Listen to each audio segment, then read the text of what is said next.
So the final thing I want to do is I'm going to kind of summarize the possible final matrix forms for a system of two linear equations with two variables.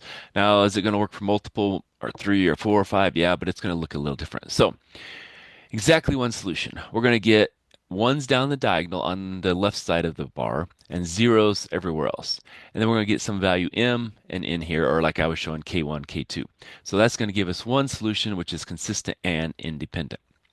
Another possibility is we're going to have infinitely many solutions where we have all zeros in one row and then a 1 and some m and n. And then we have to replace, whatever value we plug in here. Say that was the t, we let that equal t, and then that's going to be, I don't know, what is it, 1/2 t plus 7 or something like that. And so whatever you choose here becomes whatever this value is. So that's consistent and dependent. And then the third form is it's no solution, it's inconsistent. And what happens there is the left sides are all zeros, but there's something over here. And so that means 0 equals 7 or 0 equals p or whatever.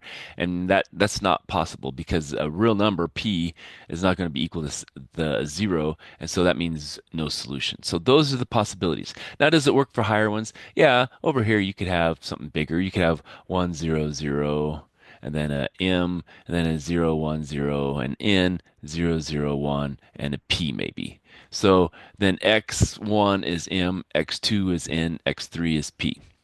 And here you could have the same kind of thing. You could have multiple rows. You have 1, m, n, and then p, and then a 0, 1, m, and then a q, and 0, 0, 0, and a R or something like that. And so, oops, that's a 0. We're not on this one yet. And so we get all zeros here. And so we can't solve this one like we, did with this one over here. We get ones down the diagonal and it's just M, N, P. Well, what happens is now this one is going to be our T. This one is going to be our T plus, I don't know, 7 or something like that. And then we have to plug all those in to get this one. And so then it makes it more complicated. So we just have to solve that one for whatever it is. And so it's just going to be a lot more steps plugging in backwards. And so you're going to have three values. So that one's a t, that's whatever it is, and replace a t, and that's whatever it is with replace a t and this one. So it's going to get a lot more steps.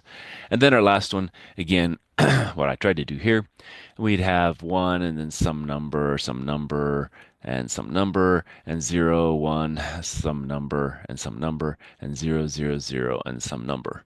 And so, it looks kind of similar to that one, but here we're saying 0 is equal to some number x, whatever that is.